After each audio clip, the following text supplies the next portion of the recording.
Assalomu alaykum, aziz futbol muxlislari. Siz kuzatayotgan kanal bu Secret X.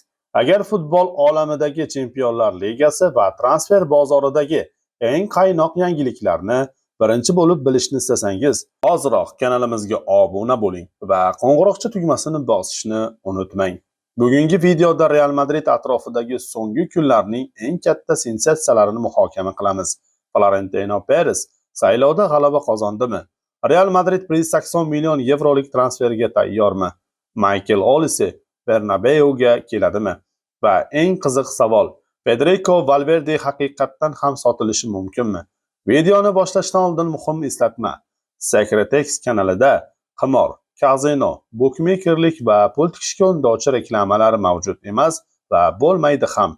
Biz futbolni futbol uchun sevamiz va muxlislarimizga halol, sifatli hamda foydali kontent taqdim etishga harakat qilamiz. Endi esa boshlaymiz. Perez yana g'alaba qozondimi? Florentino Perez Real prezidentligi uchun saylovda g'olib chiqdi. Manba: Real klubida navbatdan tashqari o'tkazilgan prezidentlik saylovlarida ovoz berish yakunlandi. Klub rahbari lavozimi uchun amaldagi prezident Florentino Perez va unga raqobatchi Enrique Riquelme nomzod sifatida qatnashdi. Ovoz berish Toshkent vaqti bilan soat 11:00 da tugadi. Saylov komissiyasi a'zolari eng so'nggi bo'lib ovoz berishdi. Ovoz berish Toshkent vaqti bilan tungi soat 2 ga qadar yakunlanishi kutilmoqda. Marca nashrining ma'lumotlariga ko'ra, Florentino Perez qariyb 66% bilan g'alaba qozonmoqda. Riquelme uchun esa saylovchilarning 34% ovoz bergan.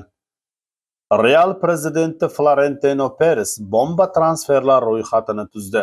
Joriy mavsumni birorta ham kuboksiz yakunlangan Madridning Real klubi rahbariyati yozgi transfer oynasida katta portlash qilishga hozirlanmoqda. Qaymoq ranglilar yangi mavsum oldida jamoa tarixidagi eng shov-shuvli xaridlarni amalga oshirishni rejalashtirgan. Klub prezidentligi uchun kurashayotgan Florentino Perez hamda uning asosiy raqobatchisi Enrique Riquelme saylovoldi kampaniyasida yirik transferlar va'dasi bilan o'zaro kurashni qizdirmoqda.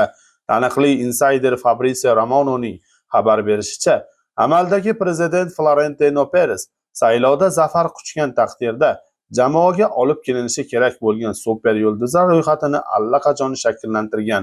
Ushbu short listdan quyidagi futbolchilar joy olgan: Vitinha PSG, Jovan Neves PSG, Xvicha Kvaratskhelia PSG, Desire Doué PSG, Jamal Musiala Bavariya, Julian Alvarez Atletico Madrid. Qayd etilishicha, Florentino Perez yaqinda bergan bayonotida ushbu nomzodlarning biri uchun Real 150 million yevrodan voz kechishga tayyorgarligini shama qilgan.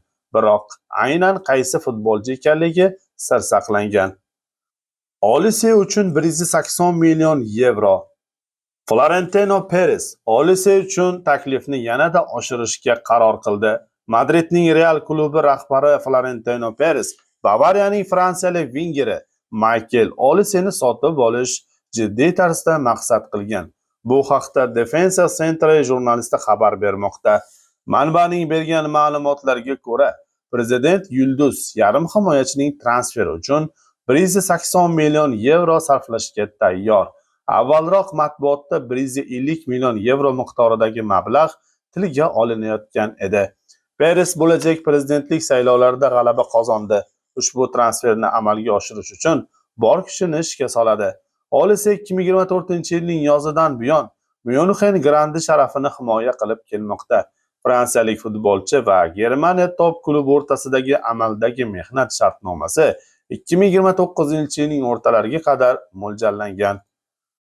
Real Madridning afsonaviy yulduzi Federico Valverde sotilishi mumkinmi? Real Madrid qaysi holatda Federico Valverdeni sotishi ma'lum bo'ldi. Madridning Real klubi jamoa yarim himoyachisi va sardori Federico Valverdeni sotish niyatida emas. Sababi u qaymoq ranglilar tarkibidagi yetakchi futbolchilardan biri sanaladi. Bu haqda El Nacional nashri xabar bermoqda. Manbaga ko'ra, xaridor klub 100 million yevrodan yuqori mablag' taklif qilsagina qirollik klubi Valverdening transferini ko'rib chiqishi mumkin. Qolaversa, Real murabbiylar shtabi uning o'rnini bosa oladigan futbolchi topishga ishonch hosil qilishi talab etiladi. Shu bilan birga, Valverdening obro'si yuqori bo'lishiga qaramay, u yarim himoyachi Aurelien Tchouameni bilan yuz bergan mushtlashuvdan so'ng jamoadagi tegib bo'lmas futbolchi maqomini yo'qotgani ta'kidlanmoqda. Ma'lumot o'rnida o'tgan mavsumda urugvaylik futbolchi barcha turnirlar doirasida jami 49 ta o'yinda maydonga tushib, 9 ta gol va 13 ta golli uzatmaga mualliflik qildi. Uning Madrid klubi bilan amaldagi shartnomasi 2029-yilning yoziga qadar mo'ljallangan. Transfermarkt portali ma'lumotlariga ko'ra, futbolchining hozirgi bozor qiymati 90 million yevroni tashkil etadi. Eslatib o'tamiz, avvalroq Angliyaning Manchester City klubi Federico Valverdeni sotib olishga tayyorligi haqida xabarlar tarqalgan edi. Unga ko'ra, shaharliklar urugvaylik futbolchi uchun 90 million yevro sarflamoqchi. Demak, bugungi videodagi asosiy savollar: Parisning g'alabasi Real Madridni yangi davrga olib kiradimi? Olise uchun 180 million yevro to'lash kerakmi?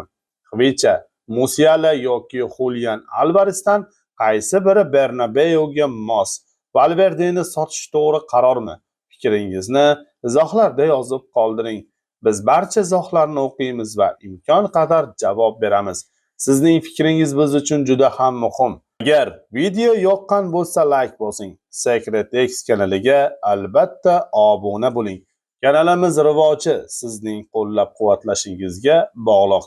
Har bir obuna, har bir like va har bir izoh uchun biz uchun katta motivatsiya. Kelgusi videolarda ko'rishguncha xayr.